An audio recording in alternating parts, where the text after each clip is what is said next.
Bonjour à tous, je suis Mathilde Bourris de France Olive. Aujourd'hui, nous sommes à Taradeau, dans le Var, au domaine des chênes verts pour vous présenter ce nouveau bulletin irrigation et gestion hydrique. Ces bulletins sont réalisés en collaboration avec la Société Canal de Provence, BRL Exploitation et France Olive. Nous sommes actuellement au stade durcissement du noyau. On observe donc un retard de 15 jours par rapport à une année normale. Comme Mathilde l'a indiqué, nous sommes à une période charnière sur le calendrier de développement de nos oliviers, entre la période 3 de durcissement du noyau et la période 4 de l'hypogénèse. Donc à cette charnière, il faut encore faire attention à l'alimentation hydrique de l'olivier pour éviter des stress trop marqués qui pourraient avoir un impact en fait sur le rendement final. Donc reprenons les indicateurs climatiques que nous avons l'habitude de suivre pendant cette période 3 et cette période 4. Donc le premier indice, l'indice de sécheresse, qui fait la différence entre la demande évaporative et les précipitations. On peut remarquer sur ces cartes, tout d'abord que la situation est à peu près comparable à 2020 pour PACA et un peu plus favorable qu'en 2020 sur l'Occitanie. Et on notera un gradient de sécheresse qui est plus fort sur la région PACA que sur la région Occitanie.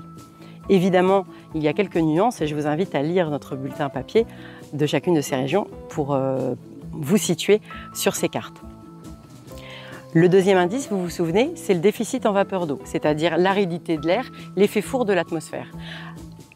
Pour le coup, cette année 2021 est caractérisée par des températures beaucoup plus clémentes, très peu de pics de chaleur sur la période estivale.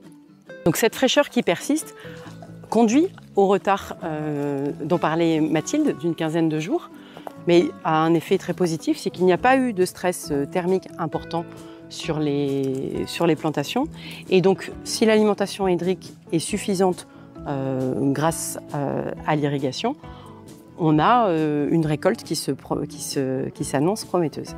Donc, petite mise en pratique des conseils sur les doses d'irrigation que nous avons présentées dans la vidéo précédente. Sur cette exploitation, au mois de juillet, on a reçu 18 mm de précipitations seulement. 3 irrigations ont été faites tous les 8 jours. Et vous pouvez le constater sur les courbes de tensiométrie, les tensions dans le sol, donc la teneur en eau du sol diminue. Une irrigation permet de les faire redescendre. Le sol s'assèche pendant les 8 jours. L'irrigation permet de faire redescendre, etc. etc. Donc le calage de la fréquence et de la dose d'irrigation sur cette exploitation est tout à fait en accord avec les besoins de l'arbre. Donc pour la période qui vient, durant la lipogénèse, on accompagnera la croissance du fruit en faisant des apports réguliers qu'il faut ajuster en fait en fonction de la demande climatique. Donc bien suivre les prévisions météo pour pouvoir décider du nombre d'heures d'irrigation à appliquer à chaque tour d'eau. Pour ceux qui n'ont pas accès à l'irrigation, dans les secteurs les plus secs, on commence à observer des flétrissements des fruits. Espérons que des pluies en septembre pourront rattraper cette croissance du fruit, sachant qu'on a passé vraiment la période la plus critique pour le stress hydrique. Pour ceux qui ont accès à l'irrigation, attention aux excès d'eau. Des irrigations trop fréquentes ou des volumes trop importants peuvent entraîner un risque accru de maladies, d'asphyxie racinaire, éventuellement attirer un peu plus les vols de mouches. Donc il faut absolument éviter de surirriguer, ce qui peut être dommageable pour la récolte.